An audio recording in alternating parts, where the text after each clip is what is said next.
Bismillahirrahmanirrahim. Assalamualaikum warahmatullahi wabarakatuh. Masih lagi pada minggu ni di bawah tajuk adab bekerja. Dan kita akan masuk topik yang terakhir, iaitu akibat mengabaikan adab bekerja dan juga hikmah mengamalkan adab bekerja. Akibat mengabaikan adab bekerja. Apakah dia kesan buruk jika jika tak mengamalkan adab bekerja?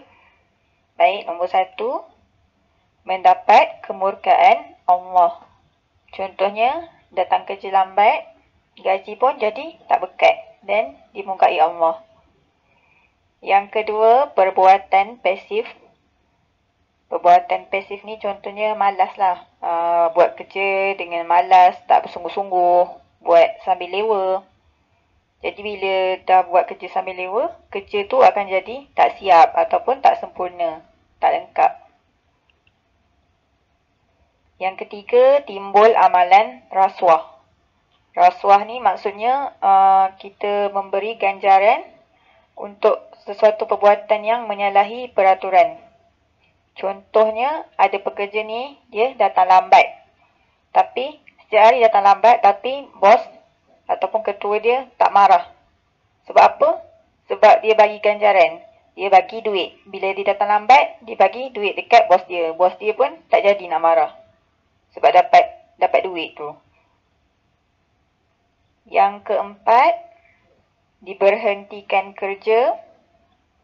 Kalau kita terlalu banyak sangat bagi alasan, asyik tak datang kerja, tak siapkan kerja. Jadi macam mana company atau syarikat tu nak maju? Jadi boleh jadi akan diberhentikan kerja. Sebabnya kita tak buat kerja. Seterusnya, negara akan mundur. Kalau terlalu banyak orang malas, banyak sangat orang yang tak siapkan kerja, negara tak boleh nak jadi maju. Tidak disukai masyarakat. Contohnya kerja tak siap, tak nak bagi kerja sama. Jadi orang pun tak suka dengan kita. Prestasi kerja menurun, kualiti kerja kita jadi makin tak bagus, makin tak baik. Menyusahkan orang lain. Contoh, kita kena kerja dalam satu kumpulan.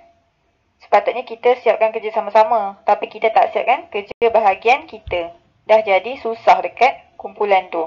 Susah dekat orang lain yang dah siapkan kerja. Sebabnya kerja kita tak siap. Seterusnya, kerja tidak berkualiti. Kerja yang kita buat tu tak ada nilai. Bila buat sambil lewa je, kerja tu jadi tak bagus. Yang terakhir, berlaku penipuan dan penyelewengan. Penyelewengan ni samalah dengan penipuan. Contohnya, minta orang lain tolong siapkan kerja kita. Lepas tu kita mengaku itu kerja kita yang buat. Kita yang buat kerja tu.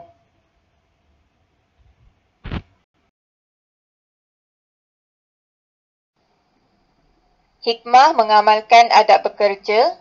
Hikmah ni maksudnya faedah, manfaat ataupun tujuan. Hikmah mengamalkan adab bekerja yang pertama, menunaikan fardu kifayah. Fardu kifayah ni maksudnya bila sebahagian orang Islam dah melakukan perkara ataupun perbuatan tersebut, maka sebahagian orang Islam yang lain tak perlu buat. Contohnya, pekerjaan seorang doktor.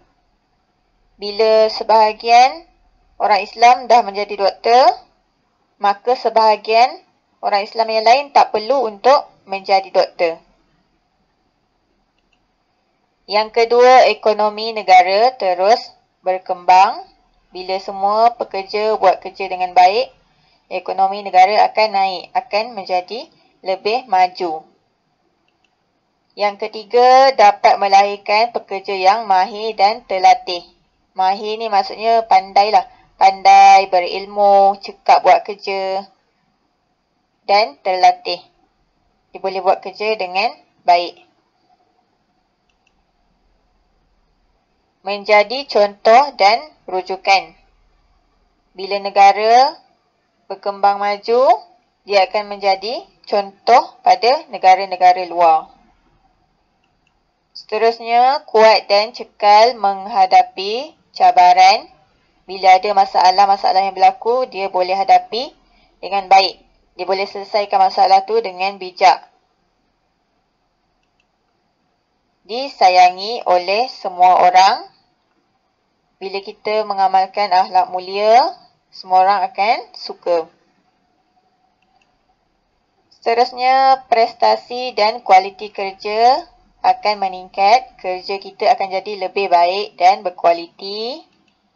Kemudian, mendapat kerahmatan daripada Allah.